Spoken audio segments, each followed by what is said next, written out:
One of the souls is Berry, I can tell. They've made her hair from poppy flowers, Mum, and painted her eyes green around circles of green leaves. Another soul is that of a man. I think it might be half-shield. Its left arm is shorter than its right. Daisy's soul is small. It moves faster than the others. It has a tunic just like hers, little hands made of sticks, and a smiling mouth. My soul is smoky. Bundles of firewood and damp grass have been lit where my heart should be, and it looks like I am wreathed in clouds. The people carrying me tilt my soul back so its face looks up towards the sky. Our souls dip and sway above the mist. They look as if they are floating, unsupported and moved by their own will as they circle the perimeter of the camp. The arms of my people reaching up to them wave like stalks of rye blowing in the wind. Hands are already plucking bits of wood and twigs from the frames and putting them on the fires. Flowers and woolen strands start to come away, and the two biggest souls of Berry and Half-Shield bow down to the crowd. They are plucked at and come apart quickly, and then Daisy and I follow. Branches, flowers, twigs, everything crashing down into the flames and making sparks swirl up. I can hear Yarrow's voice. She says the words, "They go on before us to the other place." And the people answer, "They go before, we follow." I feel chilled, even though the air is warm. Berry is gone. What will we do now, and what will they say when I suddenly appear? Well, it's just another way for me to spoil things, Mum. Nothing for it. Daisy and I advance into the camp, wading through mist. And everyone stops and stands completely still. The souls are all burning fiercely. In the silence I can hear them pop and sizzle. Now I'm within the circle of the fires. The mist is lighter, and I can see that they have built the towers for Berry and Half-Shield.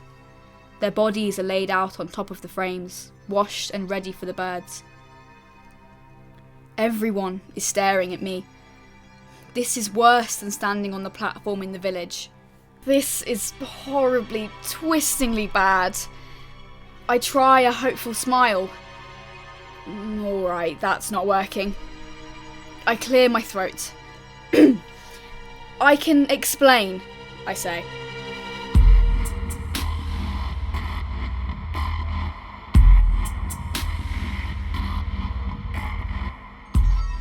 The Sky Machine by Martin Lidderment, performed by Phoebe Lawrence. Season 2, Chapter 5, Fire and Feathers.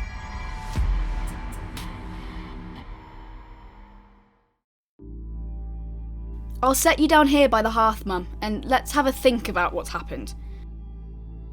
First thing, they didn't beat me into a pulp. In fact, they were relieved to see us. Yarrow couldn't be too angry about me being alive. But this is the second thing. She has her position to consider. As our keeper, she has to send Berry and Half-Shield on properly, and as our new leader... Oh, did I mention Hook has knelt to her? Anyway, as the new leader, she has to consider our strength as a group. We got to a compromise quite quickly. Everyone hugged Daisy and me and started to pretend that our souls on the fires were just kindling. Yarrow stepped in there a bit smartish and said in a loud voice that they were a thanks offering. No one seemed to object outright, but there were a few sighs from the women. Kelp took Daisy up into her arms and danced her round the fires until they were both laughing. Then we said the final words for Berry and Half-Shield. Yes, we did, didn't we, Daisy? And what happens now, darling? Do you know?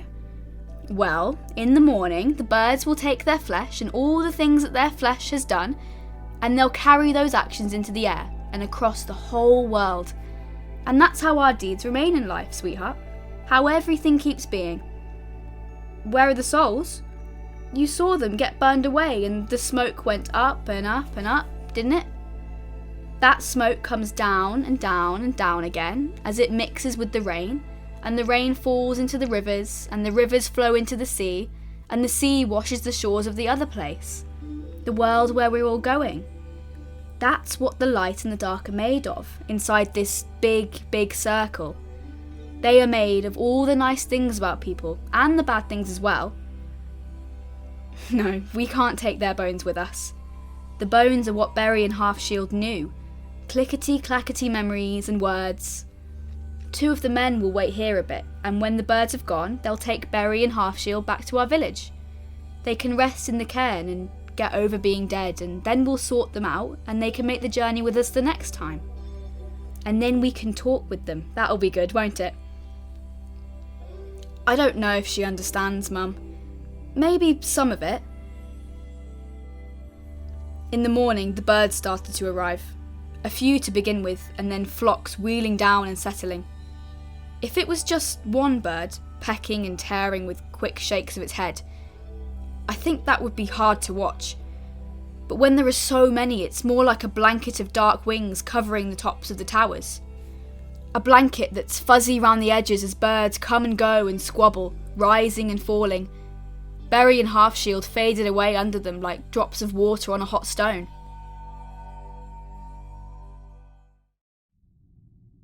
In the afternoon, one by one, we circled the towers and picked up feathers.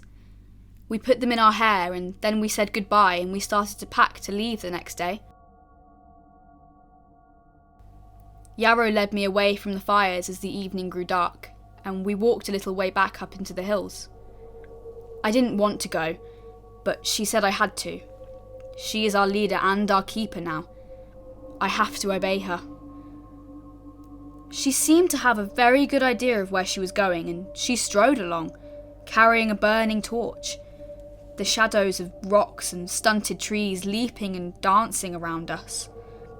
I was very frightened, but I tried to hide it. She had her hair down, and as the full moon rose, it shone through the strands where the wind teased them out. Her small feet trod the path quickly and confidently, and she was lithe and sudden in the night. I felt a need to put my face in her hair and smell it, but I walked behind her, obedient to my friend, my leader, and our keeper.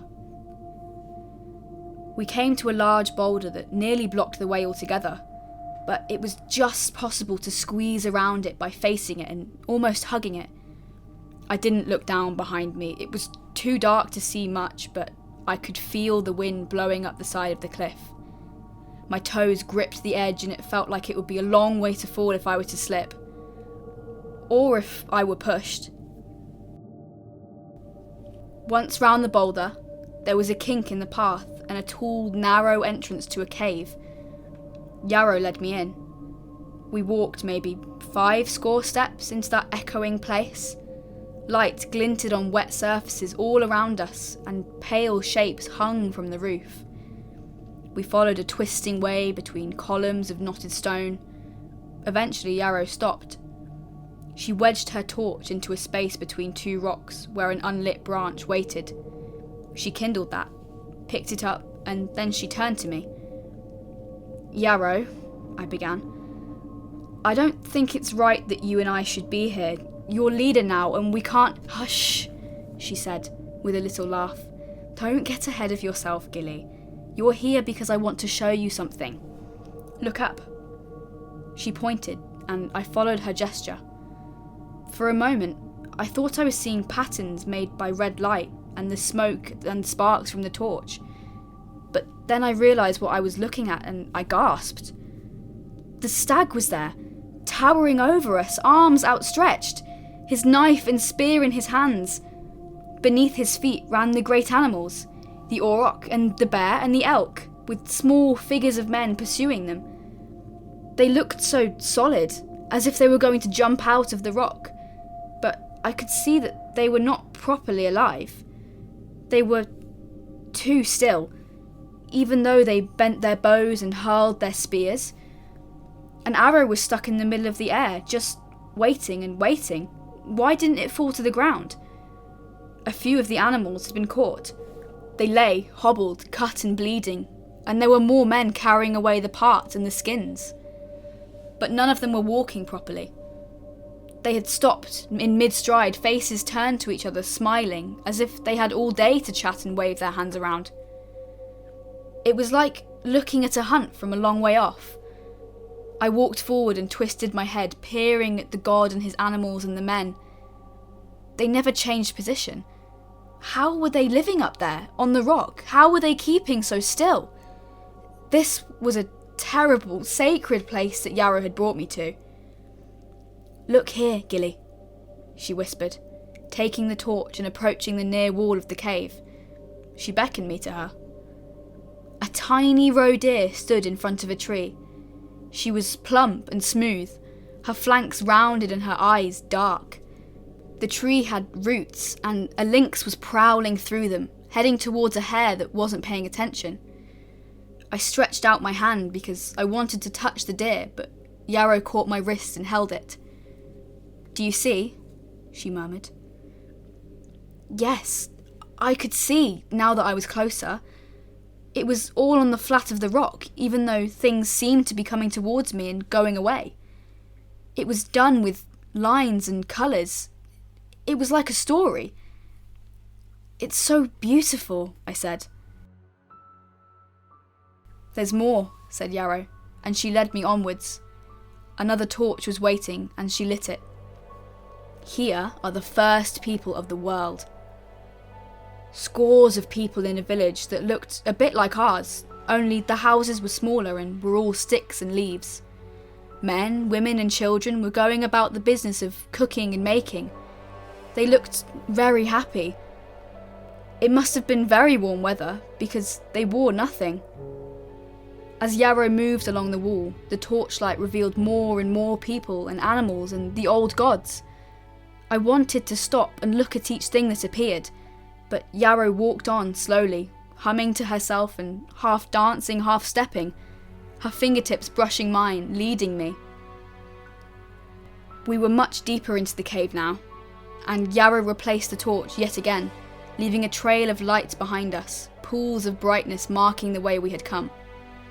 The roof here was low and covered in hands, so many hands, like stars in the sky. Pale hands, large and small, pressed down towards me out of a soft blackness.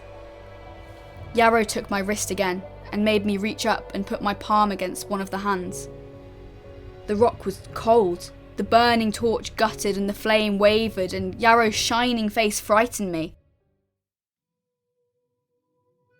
"Do you feel them, Gilly?" she whispered. "The first ones. They knew the gods better than us. They brought them here to keep them safe, away from the new gods with their cold ideas and their clever ways, thinking they are so much better than us, so high above us in the mountains. The new gods don't care about us, Gilly. Have you ever thought about their oh-so-special arrangement with the servers? The servers get all the good stuff.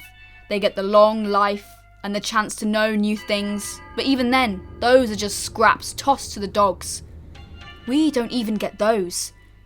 We have crumbs that we have to wait to fall while we cower under the table. Feel the truth in your flesh and feel it in your heart. We had no masters when the old gods walked inside us, no teachers. We were the natural born of the stag and the hind. We lived and we died, we reaped and killed, we ate life and we made new life. Her eyes burned as fiercely as the torch, and her words rang out in that place. "Yarrow?" A voice I knew came from the dark, broken by echoes. Yarrow laughed and turned her head. "Yes, we're here," she called. Again, she led me further into the cave, and as we went, a faint red light started to pick out at the edges of the rocks. We ducked under a low lintel and shuffled, bent double down a passageway, and then we stepped out into a large space where a fire burned on the floor. Above, a cleft in the stone revealed stars and half of a moon that seemed to float on the rising sparks. There were creatures on the walls here too. Horses, otters, deer, birds, snakes, even fish. Something shocking to see. The sacred things swimming and twisting as though the stone was as easy as water to them. Pairs of animals, their forms intertwined, the gods appearing and disappearing in the tangle of shapes. Men and women locked together. All the world's life in an ecstasy of being. A pile of belongings had been put down by the fire. A pack, some water skins, and a spear. A bed of furs and branches had been laid on the other side of the fire. Net stood up from where he had been lying on his side beneath the furs. Yarrow handed me her torch, walked over to him and took him in her arms, kissing him for what seemed like a long time. Then she turned to me. She held his hand. My brother looked at me, but said nothing. A cold, squirming thing broke free in my chest and wound itself round my heart and climbed up into my throat and started to squeeze. The firelight danced in the eyes of Net and Yarrow, and they stood as tall and as beautiful as gods. Just for a moment. Then the cave was as small as a pebble and as big as the sky, and I was running, but not running. I stood there, the moon swimming and blurring above me. "Gilly," said Net. "I followed you, and Yarrow found me, but it's all right, she's kept me safe." "Yarrow's kept you safe," I repeated, as though I had never heard the word before. "Yes, she's kept you safe." "And she's named me for hers, Gilly," said Net. "Be happy, sister." "Yes, she's named you," I said. "You are hers for this moon." I stopped and sought the words. "Be blessed in the fire of the stag and in the blood of the hind. Be warm by her hearth. Lie quiet upon her earth. Yarrow, I am going now." "Follow the torches," was all she said. And I did. I found the way through the painted stories and out of the broken gap that was the entrance to the cave. I worked myself carefully round the boulder and I returned to the sleeping encampment. And not once did I look back.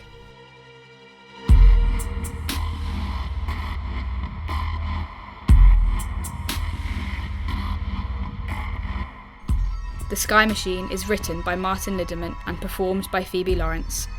Music by Purple Planet Music, Daniel Birch and the Pangolins. Special thanks to Stratford Youth Theatre, which provides high-quality drama workshops for children and young people in and around Stratford-upon-Avon. If you enjoyed this podcast, you can listen to the first season at skymachine.podbean.com or search for Sky Machine on any of the major podcast platforms.